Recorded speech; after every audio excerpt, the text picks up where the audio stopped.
What is going on, everybody? Today we'll be reacting to Real Life Fake Wizards. PlayStation is a horrible investment, which I agree. Let's begin. I'm the Real Life Fake Wizard. On May 18th, 2026, Sony posted a message to the official PlayStation account on X that starting on May 20th, the price of PlayStation Plus would be going up again. Single-month subscriptions would rise to $10. Yep, the thing you should not be paying for, going up. Oh yeah, why am I not surprised? 99 cents, and 3-month plans would jump to $27.99. The reason given was ongoing market conditions. Ew, he's playing Ragnarok.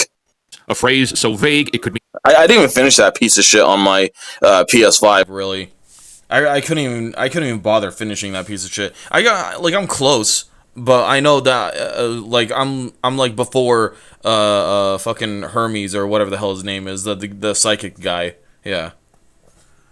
But yeah, I was almost done with the game. I just couldn't be bothered to finish it because it sucks. anything, which is precisely the point. Conversely, just a few days earlier, Microsoft had announced it was lowering the price of Xbox Game Pass Ultimate by $6. No, they are not. You cannot call a Lowering something that was more than it was a year ago and has less content. You cannot say that's lowering.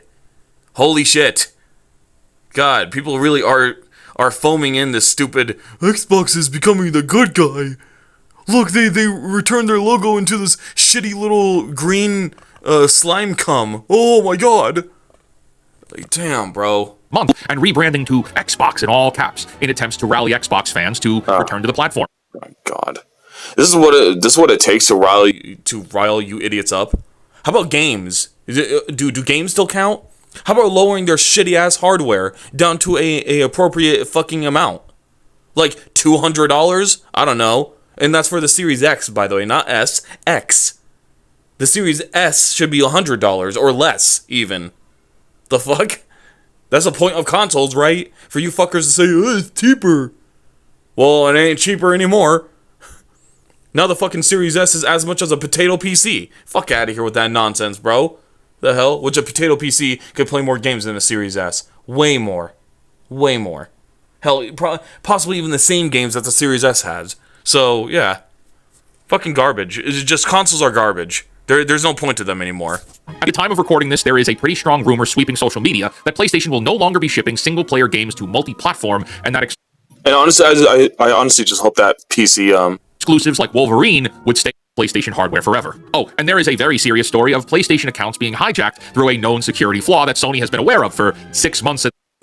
Guys, I'm telling you, this is a sign. Jump ship right now, man. This really is a sign. I just honestly hope that PC manages to get FIFA to be more accessible on it, so that the people would have no excuse and go to PC gaming already. Seriously, I want consoles to die. I want them to die. That's it. I don't want any point of them existing, like literally 0 points, so that casuals will have an excuse to go to PC. Honestly. Or will have no excuse, sorry, to go to PC. You know? At this point. Least and done absolutely nothing about. This is the state of PlayStation as of May 2026. The most expensive it has ever been to buy in, and the least secure it has ever been to stay in, with an exclusive library that has been thinned to a handful of titles on aging hardware. Sony is charging premiums for an ecosystem that fails to deliver premium results on virtually every front that matters to gamers. But exactly. No, but hey now. They're no longer putting single player games on PC anymore. So rejoice, fanboys! Whoa, yeah! I mean, you still have to pay an arm and a leg for dated-ass hardware. That's more expensive than it ever has been, even though that it released 5 years ago. But yeah, whoa! No more, oh yeah, Sony's not putting their exclusives on PC anymore. Mostly because they weren't worth it. But yeah, whoa! Yeah, mostly because they failed miserably because they weren't worth a damn. But yeah, whoa, dude, hell yeah! don't you worry, because prices will keep going up. The current wave of increases started in September of 2023, and I think it's important we go through all of them just so you can see the full picture. Sony raised the annual price of every PlayStation Plus tier. Essential went from $60 to $80, Extra jumped from $100 to $135, Premium from $120 to $160. Those are increases of 33 to 35% across the board, implemented on the same day that Xbox released Starfield on Game Pass. From there, the pace has only accelerated. In April 2025, Sony raised PlayStation 5 hardware prices all over the world, bumping the digital edition up by roughly $50 in each region. The same month, PlayStation Plus prices were... Jesus, man. Yeah, I remember these horrid days. Also hiked in over 20 additional countries across all three tiers. Then came August 25 with the US hardware price increase. Every PlayStation 5 model went up by $50, announced with less than 24 hours notice. The disc edition hit $550. The digital edition hit $500. The PlayStation 5 Pro landed at $700. Still cheaper than PC. Still cheaper than PC. Fucking idiots will say. Meanwhile, people have actually proven that that's not even the case anymore. So, ouch. Yeah, you guys are morons. $50 at that point. Sony cited a challenging economic environment, the same language it would recycle in every subsequent increase. 7 months later, Yep, exactly. on March 27th, 2026 this year, Sony announced a second, larger global hardware price hike, effective as of April 2nd. The disc PS5 jumped another Jesus, dude. Jesus. What? $100 to $650. I forgot it was that much of a big leap, bro.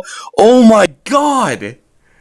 The Jesus. digital edition rose to $600. The PlayStation 5 Pro surged by $150 up to $900, making it the most expensive mainstream home console ever sold. This increase hit the US, UK, Europe, and Japan all simultaneously. And that brings us to right now with the May 26 PlayStation Plus price hike, which prompted this video. Monthly subscriptions are up $1. Quarterly plans are up $3. It's another round of What a pile of human shit, man. That Sony and their fanboys are. Holy shit. I remember when PlayStation was actually valuable. That's crazy, right? Not only with the PS2 times, and I know you guys are about to laugh at me, but you know what? The PS3 was a lot more valuable. Even. Right? Like, holy shit. Even when it launched at $600, that shit was actually still pretty valuable compared to the dog shit they're doing now. I mean, holy hell, dude. Challenging market conditions. The only thing challenging is the thought process of hiring the dumb fucks who are at Sony. That is what challenges me right now. Like, honestly, I cannot fathom the amount of retardation at Sony right now. I can't.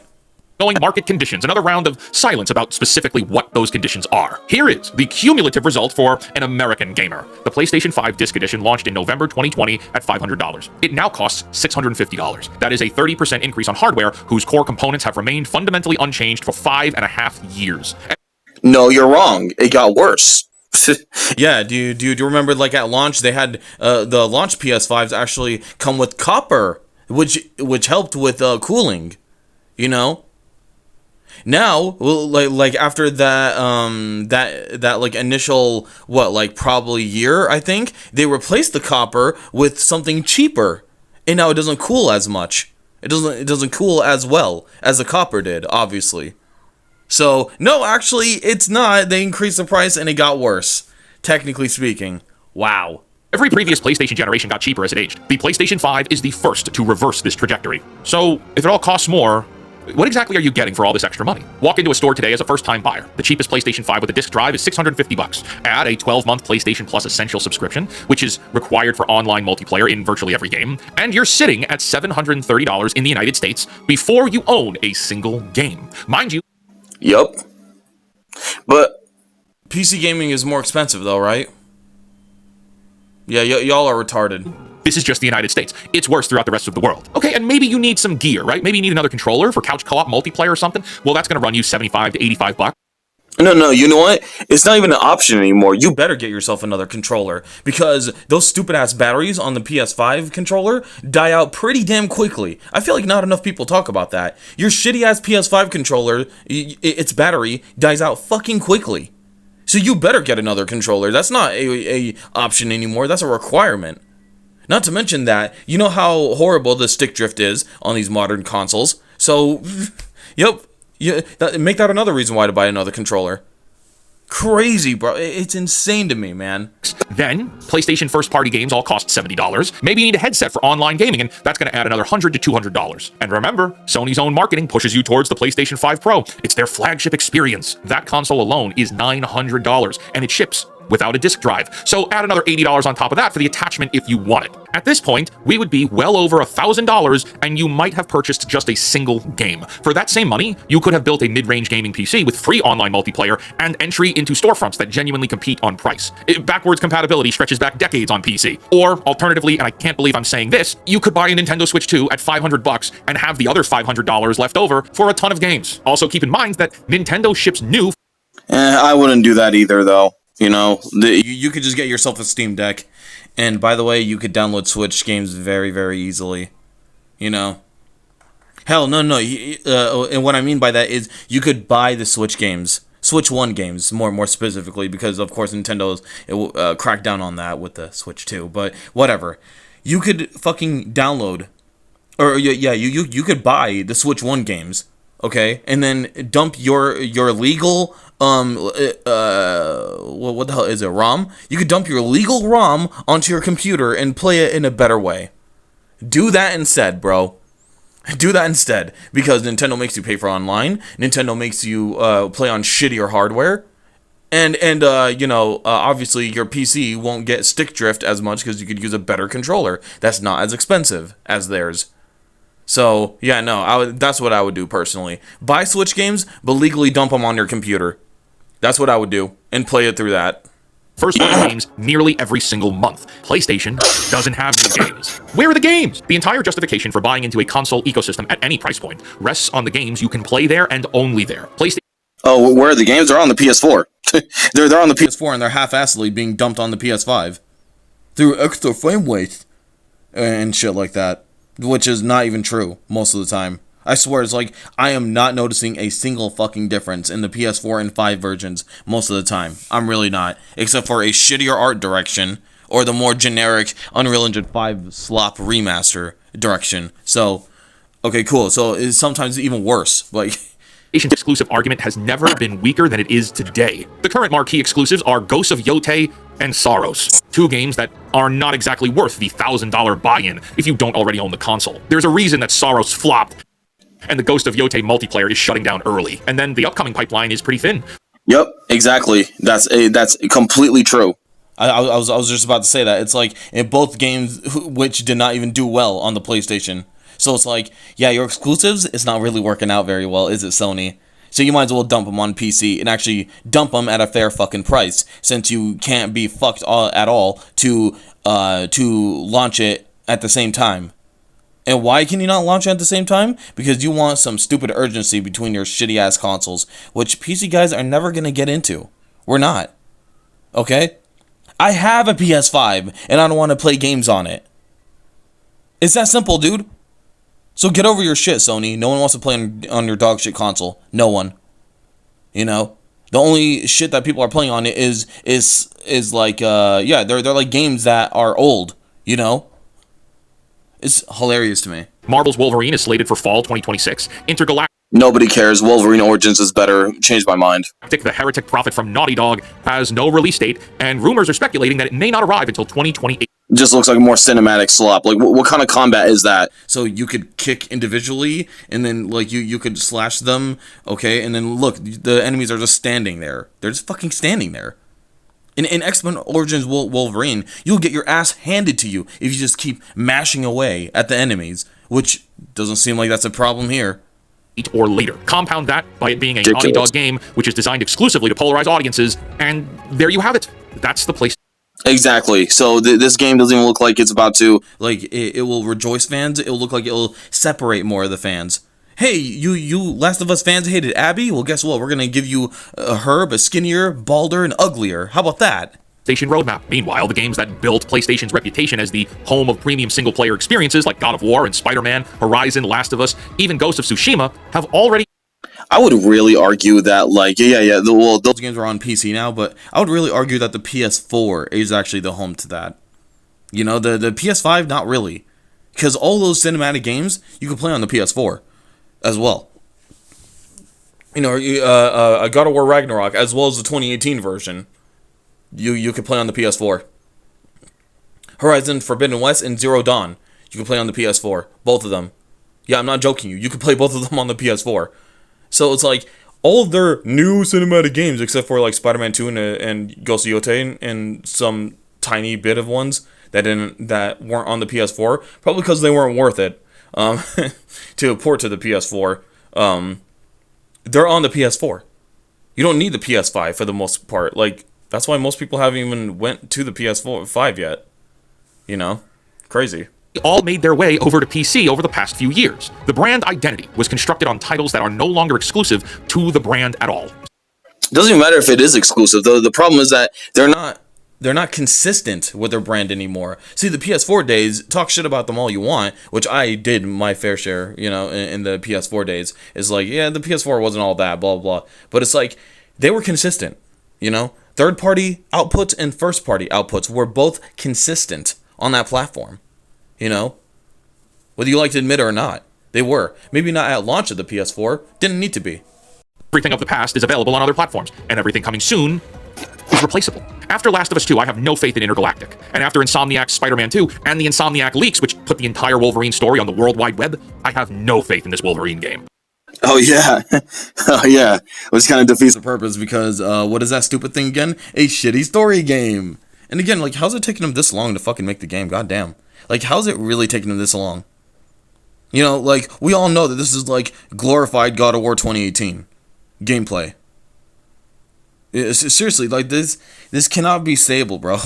This can't be stable of a fucking business practice. I guess that's why Sony's trying to get to, or have a live service slop, right?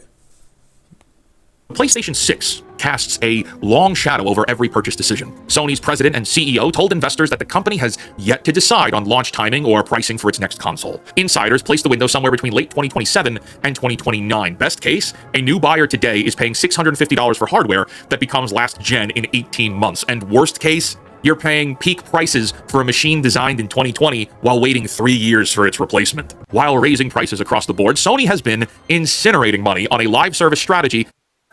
Yup, that most projects they canceled after After the monumental failure that was, fuck, I'm trying to remember the name. You have to forgive me, because it didn't even last 2 fucking weeks. So what the hell was it called? Concord. There you go. That's the big breadwinner, huh? That's a big Sony breadwinner there. Fucking Concord. They actually thought that piece of shit was gonna be the next Star Wars. Eat my ass, bro. That has produced one of the most spectacular failure cascades in gaming history. Personally, I think it is the most spectacular failure. Concord is the headliner. it is. I think in general for gaming, It is the biggest failure known to man. Oh, absolutely. I wholeheartedly agree to that. I don't think there's any game, you know, hell, anything in gaming, I'll even go that far, that failed more than Concord. You know? Developed over 8 years at an estimated cost of $400 million, it sold roughly 25,000 copies total. Sony pulled it offline on September 6th, just 14 days after launch, and had to refund every purchase. Then on the other side, we have Marathon from Bungie, which tells a slower but equally damning story. Sony acquired Bungie for $3.6 billion in 2022, betting the studio's live service expertise.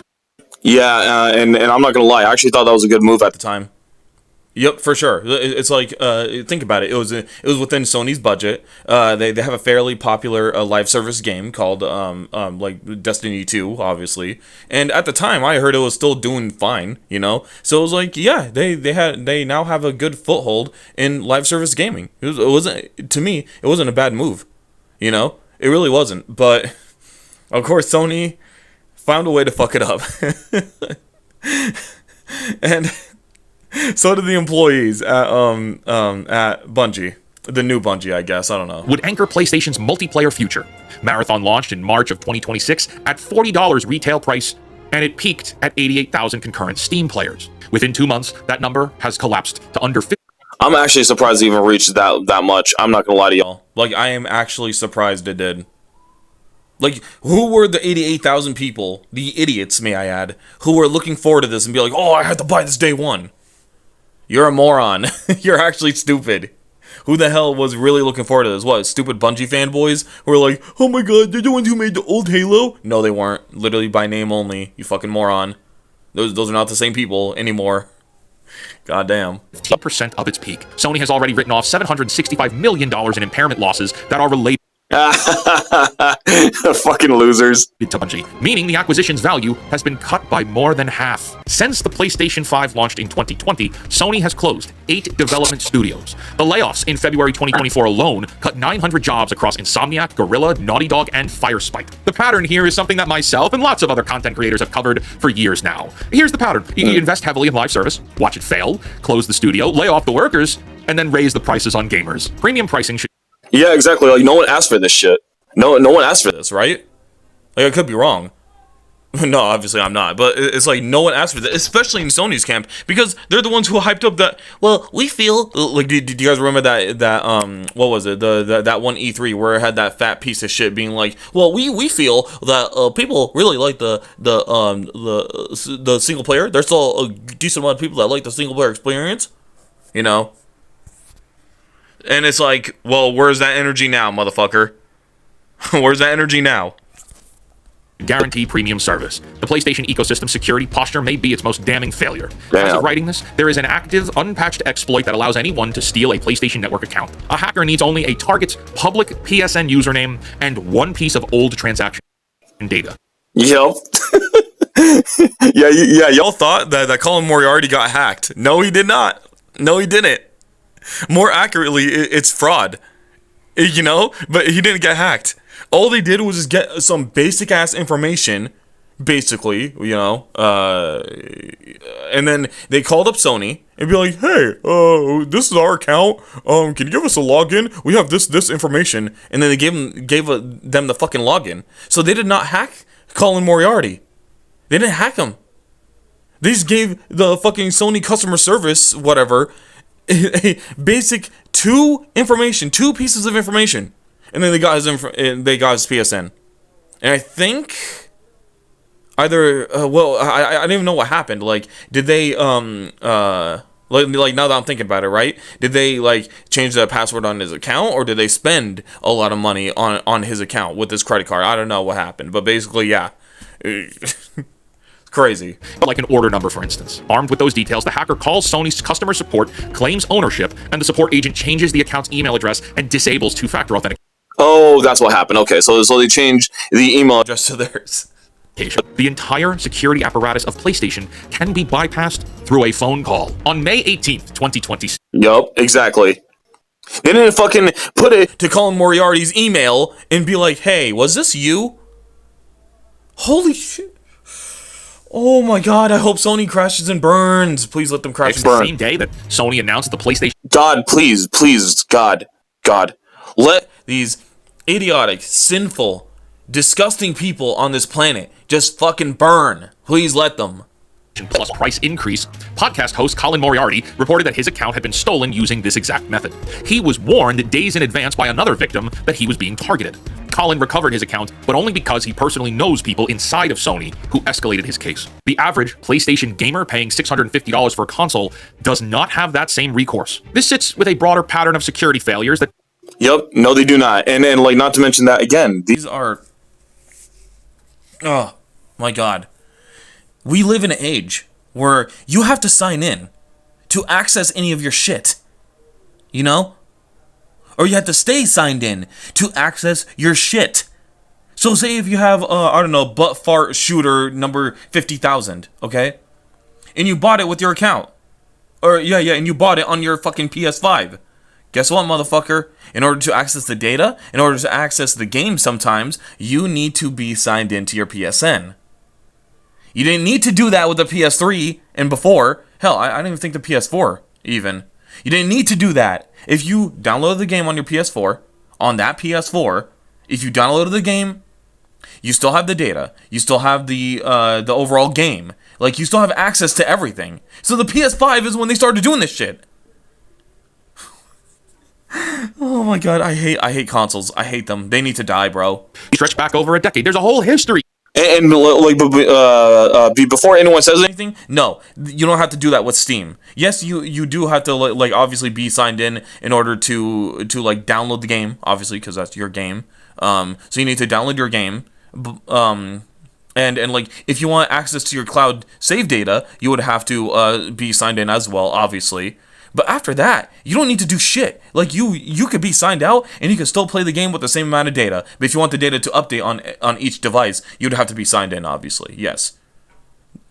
And by the way, guess how much I paid for all that service? Nothing. Yeah, all the cloud service that I get from Steam, fucking free. Crazy. Here with Sony. The 2011 PlayStation Network breach exposed the personal data of 77 million users and took the network offline for 23 days. That was the big one during the PlayStation 3 era. You'd think they'd have learned by now. In March 26 of this year, yet another outage hit with 14,000 reports. Sony's response Is people really not going to bring up the lizard Squad? Or I don't know if they're called the Lizard Squad. I think they were called Lizard or something like that. It was like a group of like 18-year-olds, I think, right? And they fucking like hacked PlayStation and Xbox. They hacked them in the Xbox One and PS4 back in 2014, I think. Like crazy, bro. in each case is exactly the same. They acknowledge the problem very briefly. They restore the service, and then they offer no explanation, moving on to new things. Every thread in this story points in the same direction. Sony has raised prices on hardware, subscriptions, and individual game sales while closing 8 studios, laying off over 900 employees, burning hundreds of millions of dollars on failed live service experiments, leaving critical security vulnerabilities unpatched for half a year, and offering a narrowing window of exclusive games on aging hardware that is confirmed to be approaching the end of life. Microsoft is lowering subscription prices to win back gamers. Nintendo just Not really, but launched whatever. a new console, and they ship games monthly. PC gaming offers free multiplayer, competitive storefronts, and ownership if you shop at places like GOG. And with the upcoming Steam Cube and Steam Frame systems, you get accessibility at variable pricing. You can get a $3,000 gaming PC, sure. Or maybe you get the Steam Cube and it'll be a little bit cheaper. We don't know yet. It looks like it's going to be cheaper. Or if that's not what you want, you get a handheld, and all of your games carry over between all. Yep, I've been saying this, bro. PC gaming gives you More options. Do y'all have a portable Xbox that plays Series X games? No. Do y'all have a portable PlayStation that plays PlayStation games natively? No. Y'all don't have anything on consoles. Y'all suck. And like, not to mention that the Switch 2. Do you have a way to play it more powerful? You know, to play games with better frame rates and everything? No. No. To play the frame rates at the with like on their new hardware, you know. No, to play your older games on the new hardware, if the developer or Nintendo allowed it, you could possibly you know, like play the game at a better frame rate and resolution if you pay, you know, a stupid amount of money for it. That's console gaming for you. You know, in order to use your hardware to play your older games at a better resolution and everything, you need to pay for that. God damn, bro. All of those systems. Sony stands as the only platform holder moving in the wrong direction on price, value, security, and consumer trust. no. Fucking Microsoft and Sony is Or Microsoft and Nintendo is moving in that direction too. Don't get it twisted. So I mean, like fucking Nintendo just raised the prices of their online. That just happened a couple days ago. Nah, bro. Nah. Nintendo, Microsoft, and Sony, they're all moving in the wrong direction. Don't even get near their fucking direction, because you're just gonna smell like rat piss and disappointment. That's all Nintendo, Microsoft, and Sony carries with them. Anyways, please be sure to like, comment, subscribe, do all that good stuff, and I'll see you guys in the next one. Bye.